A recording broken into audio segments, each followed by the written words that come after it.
The Rise and Fall of Nokia. Introduction.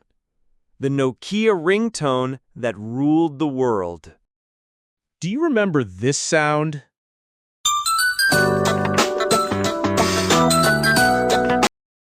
For millions of people around the world, that tune meant one thing: Nokia. From the late 1990s to the early 2000s, Nokia wasn't just a phone company, it was the phone company. Their devices were everywhere, from bustling cities to remote villages, from business meetings to family gatherings.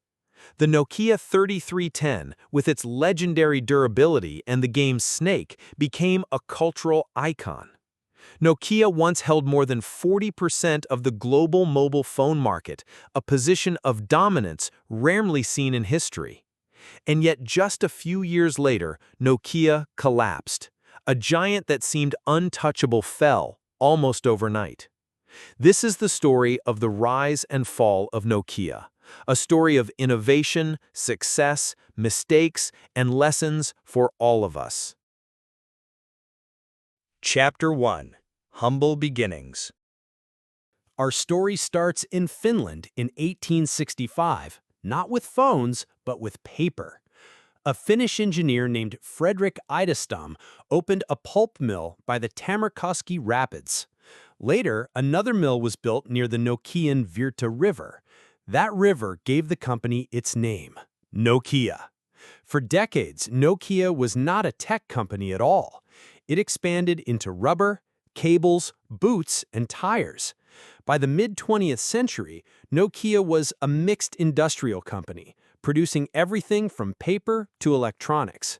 In the 1960s, Nokia entered telecommunications. This move would change not just the company, but the world. In the 1970s and 1980s, the world was beginning to explore mobile communication.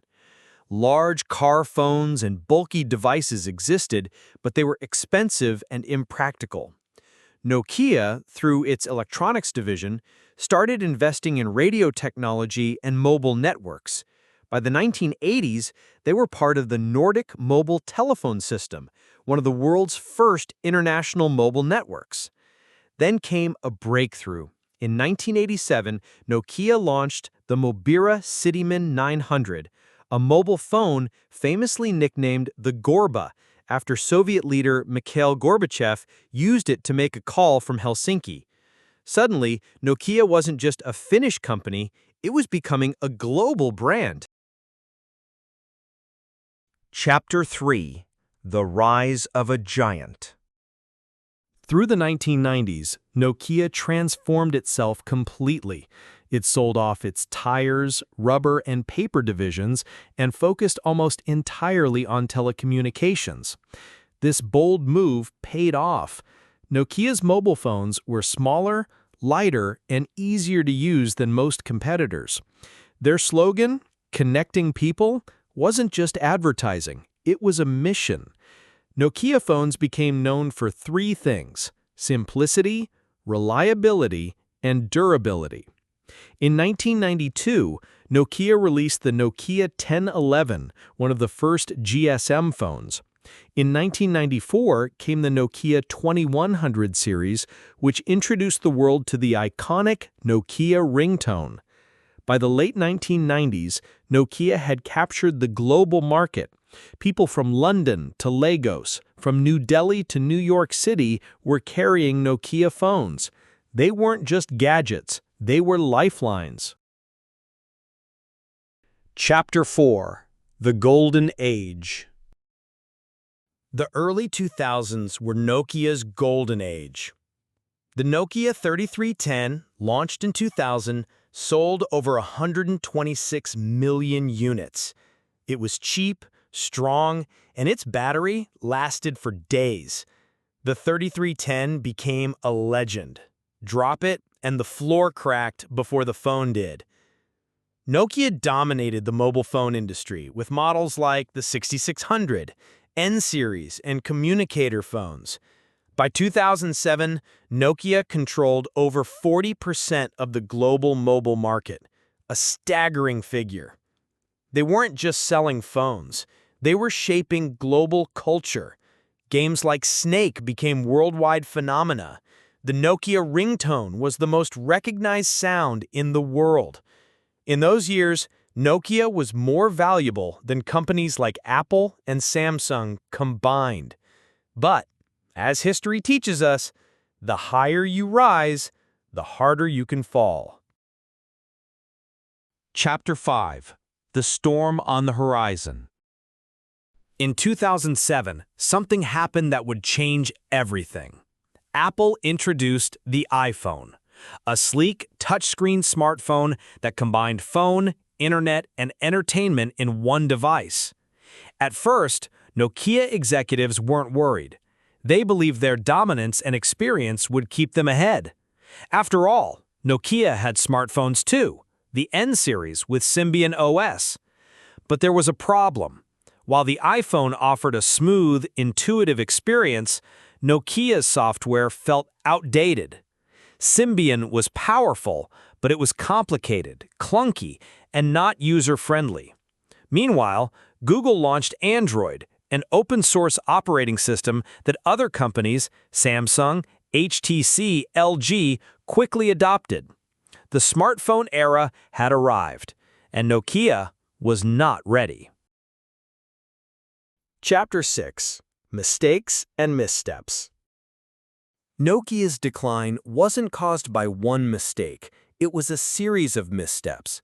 First, they underestimated how quickly consumer tastes were changing. People no longer wanted just durable phones. They wanted smartphones. Second, Nokia clung too tightly to Symbian. Instead of embracing a modern OS, they kept trying to fix Symbian even as it fell further behind iOS and Android. Third, Nokia's leadership struggled with internal politics. Decision-making was slow, innovation was stifled. By the time Nokia realized the seriousness of the threat, it was too late. Apple and Android were racing ahead. Chapter 7. The Microsoft Deal. In 2011, Nokia made a bold move. It partnered with Microsoft, adopting Windows Phone as its main smartphone platform. On paper, it seemed like a good idea. Microsoft was a tech giant. Together, they could challenge Apple and Google. But in reality, it was a disaster. Windows Phone, while elegant, lacked apps. Developers didn't flock to it. Consumers didn't buy it. Nokia's Lumia series was praised for hardware design, but the software ecosystem was too weak. Market share kept falling. In 2014, Nokia's phone division was sold to Microsoft for $7.2 billion. For a company once worth over $200 billion, it was a tragic end. Chapter 8. After the Fall. After selling its phone business, Nokia refocused on network equipment and technology infrastructure. They became leaders in 4G and 5G networks, partnering with telecom operators worldwide. The Nokia brand still lives on in phones through HMD Global, a Finnish company that licenses the Nokia name for Android devices.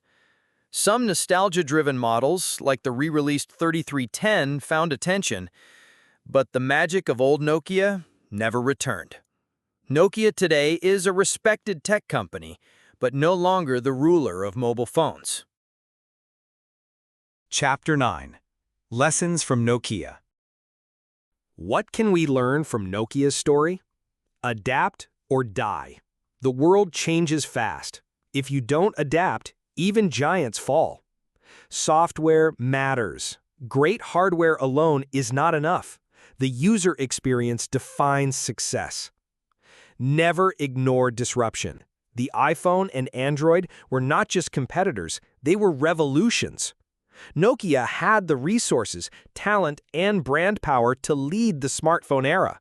But fear, hesitation, and mismanagement brought them down. Conclusion: the legacy of Nokia. Nokia's story is not just about phones. It's about human ambition, success, and failure.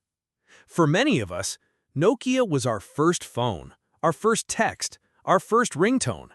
The company connected billions of people and changed lives. And while Nokia fell, its legacy remains. Every time you hold a smartphone today, remember, once upon a time, Nokia ruled the world. This was the story of the rise and fall of Nokia.